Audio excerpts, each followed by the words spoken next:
Hello to all my freedom loving woo homies out there. It's your boy Sid, and this is a collective reading for the full moon in Sagittarius. If you live in North America or in the Americas, it's going to be on June 3rd. If you live elsewhere, it's probably going to be on June 4th. It's one of those things that's happening around midnight.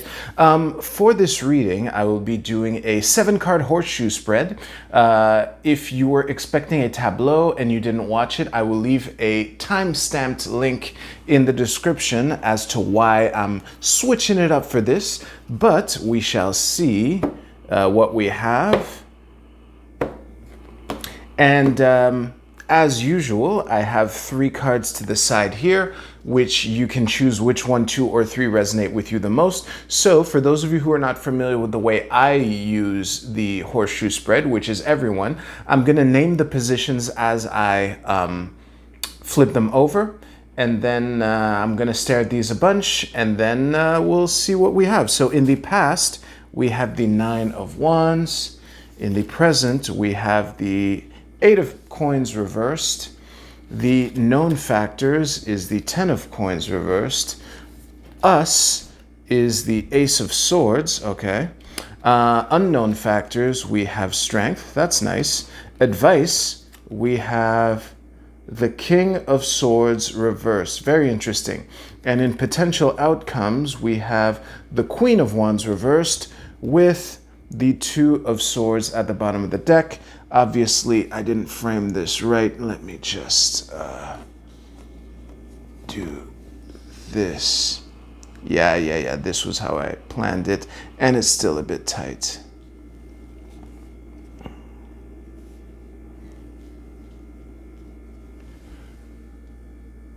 Beautiful. Give me a second. All right. So this is a message that has been coming up a lot in these readings in general, like for a while actually. I'll give the quick summary right now and then go into some details. So basically it's all work and no play makes Jack a dull boy, and also to tend to our relationships which might have been strained at this time.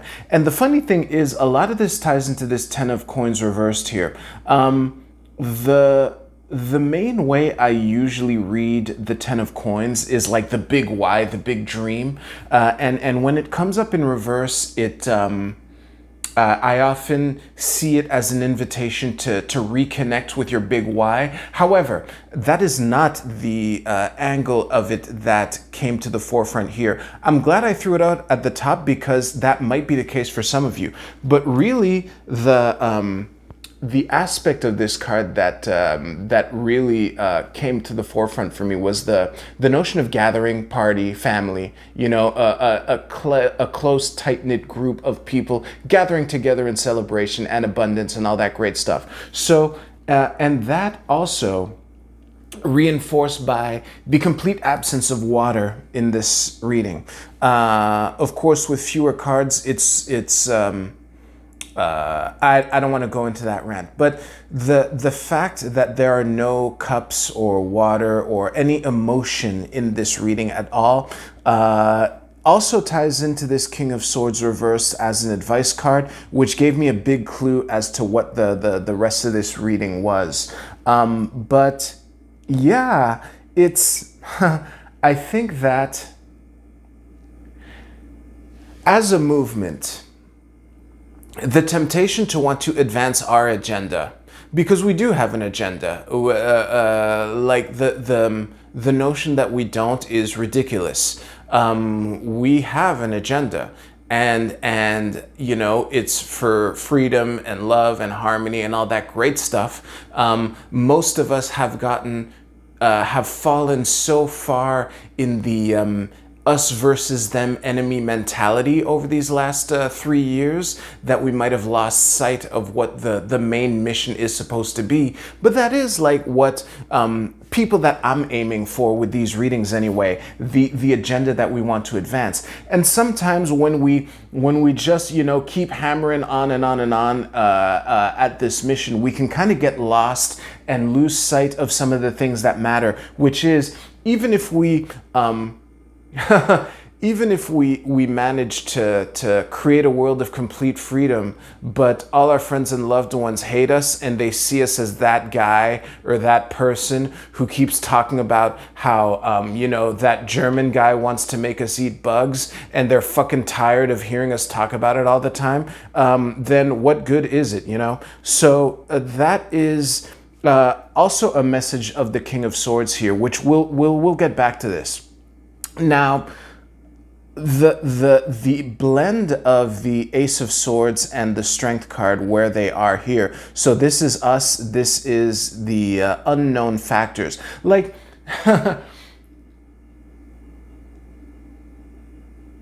don't underestimate how strong we are.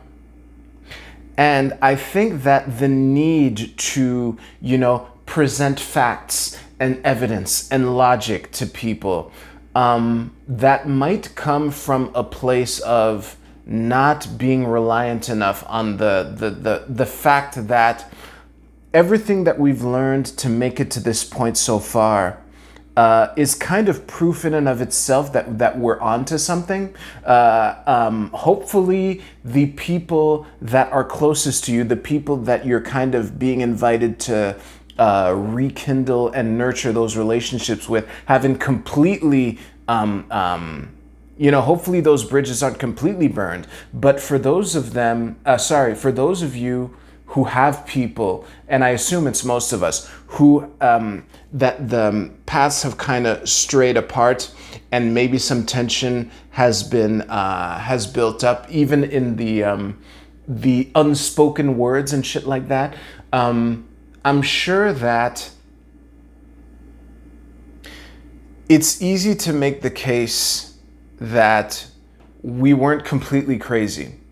Now, making that case, I don't think is the thing to focus on right now, because, you know, for most of us in the Northern Hemisphere, we're gearing up towards the summer. It's supposed to be a time to kick back, relax, have some fun with some friends and loved ones, which is important, you know? So another message of the Strength card here is it's a card of gentle strength.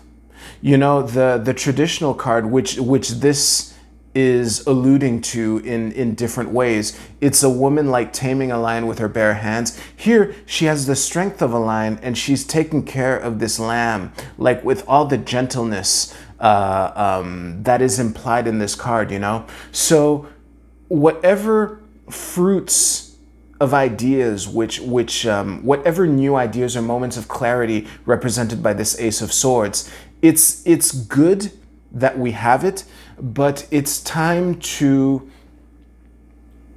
make sure that once this Ace of Swords grows into, you know, its potential, that there are still people around us who will care. And that cannot be done by doing the debate, bro. Hey, you know, with this grammar and this logic and this rhetoric, you know, you're committing an ad baculum fuctaculum shunkum fallacy and all that shit. This is not the time for that. So yeah, that basically is the message of the King of Swords reversed as an advice card in a nutshell, for real. And I think that the weird part about this Queen of Wands reversed as a potential outcome, I'm not even sure if this is undesirable or not. I think the message of the Queen of Wands reversed is to get back to basics, get back to the fundamental, hey, how's your day going? My day's going good. How have you been? All that stuff, you know? I say this having seen people yesterday, as a matter of fact, that I've barely seen at all over the last 3 years. Some of them I haven't seen since 2019, you know? And there was something really cool about just chilling, being with these people, even though I know that some of them have opinions that I find abhorrent. I'm sure that that feeling is mutual, but it didn't matter in the moment. And I think that if we just pump the brakes on the debate bro shit, that it could give us the opportunity to rekindle those things. Honestly, I think that is a wrap for the tarot portion. I think that was a mic drop. The Two of Wands has been the Two of Swords here has been silently nodding along this entire reading. I don't feel the need to add anything. So let us go to the Oracle card portion. If you chose these star codes Astro, your card is semi-square quincunx. Basically, it's tension. This is basically a silent approbation of the things that I've been saying for this entire reading. This is basically an exclamation point. Be mindful of the tension that has accumulated over these last 3 years, and try to be mindful to A, not increase it, and B, try to find ways to minimize it. You know, squares, semi-squares, quincunxes, these are astrological aspects that there's something annoying and tense about them. This is a great one-word summary of that energy, you know. I don't want to get lost in talking about this aspect. So let's move on to the next card. If you chose this, your card is, Lunar Mansion number 23. This is Confession. Let me just show it to you here. What do we have on this card? It's eerie how these cards are kind of just silently agreeing with the entirety of this reading. It'd be funny if this card was like a curveball, but anyway, this card is, you know, two women hunching over each other, hunching towards each other, telling secrets to one another, gathered around this tree, this growing tree, you know, and I think that for those of you who picked this card, actually, I'll at least put it in the frame. For those of you who picked this card, it is an invitation to be vulnerable. Yeah, vulnerability can be powerful. Vulnerability can be an interesting tool to use in order to rekindle the relationships that might need working on, which I've basically hammered on for this entire reading. As long as you don't do it in a Machiavellian sense, but if you do it like in an authentic, like, hey, this is what I've been going through, but not in an attempt to convert, just an attempt to connect. Connection over conversion. If you keep that in mind as you are vulnerable with these people, that could be a way for them to open up to you and to, you know, rekindle that fire. If you chose the archetype card, your archetype is gossip. Oh, geez. Well, this is interesting.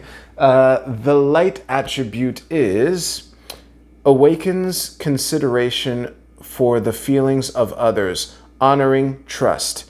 Shadow attributes are thrives on the power of passing on private or secret information, betraying confidences. Honestly, given the entirety of this reading, I see very, very little resonance with the shadow attribute. I'll read it just in case, but I seriously doubt it. I'm reading it for form, really. Thrives on the power of passing on private or secret information, betraying confidences. It's really the light attribute, awakens consideration for the feelings of others, honoring trust. This fits in so perfectly with this reading. I really have nothing to add. Honor trust and be vulnerable. Honestly, this is so perfect. It doesn't say anything that I haven't said a dozen times up until this point. So I'm going to end this there. Thank you so much for watching. If you like this video, please give this video a like. It really does help me out. And yeah, there's not much more to say. I will see you in a couple weeks. Y'all have a great end of spring.